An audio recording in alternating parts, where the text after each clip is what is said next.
This is Project 4, Great Leader or of Fated to Be, is what it says. The title is. And so first of all, for all 3 points, or well, technically, the first 2 points will be book 9, and that same evidence will also be used for the third point. Book 9, Ismarus, the Lotus Eaters, and the Cyclops is going to be the kind of where the passages come from. So, okay.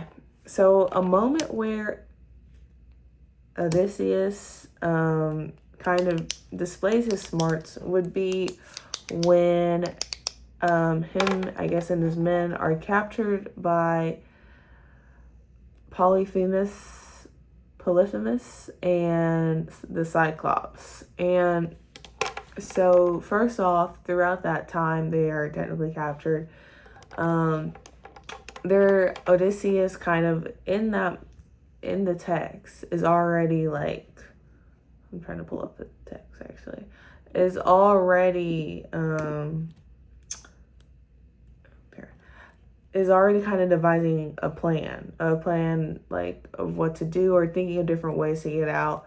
And so the first thing is that he tells Polyphemus that his name is Nobody. And Polyphemus is the son of Poseidon.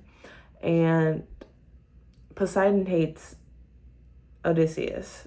So obviously you wouldn't want to tell the son of the person that hates you that who you are necessarily. So he says that his name is Nobody. He tells the Cyclops that is with Polyphemus that. Also, what could be seen is that Odysseus, he kind of gives the Cyclops like more and more wine, and finally the Cyclops like just collapses because of how drunk he is, basically. So it's like Odysseus was obviously like planning for that to happen. Like he was trying to get him drunk. And this is said kind of near line 480 is what it says, but then there's 360 in brackets. Or page 13 of book 9.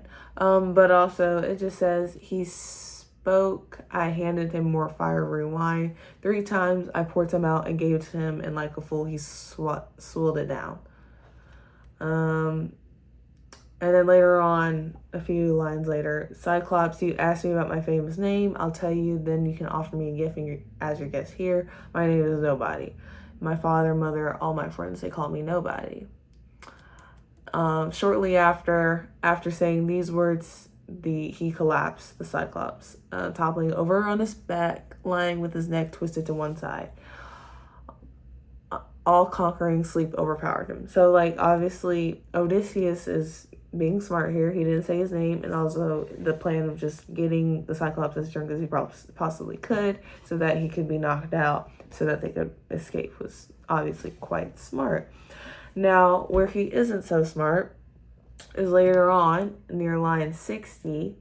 If I can get there. Line 60. Oh, not line 60. 660. 500 in brackets. Or page 17. So, like I said, you wouldn't want to tell the person, like the son of the person that hates you, who you are, right? But in Odysseus's pride, after they like escape, like they successfully escape. Now, after he does this, he shouts to the Cyclops, if any mortal human being asks you about the injury that blinded you, say your eye was burned out by Odysseus. So he tells the Cyclops that. And then in turn, the consequence is that Polyphemus, he prays to his father, Poseidon, and then like that kind of Poseidon then kind of delays Odysseus from actually getting home on the sea because they have to go on the sea. And yeah, so that happens. So that's obviously kind of not so smart. you know, that was mainly his pride taking over, and which caused him to, I guess, face consequences for that. And the third is question, like the third point, which is like, is it his smarts that is most on display or saves the day, or is it his might? I'd say his smarts are on display a lot. Well, yeah, because like throughout, I feel like even in the first book, he's like described as wise and cunning, in the second book as well. Wise and cunning. So he's known for his smarts for sure.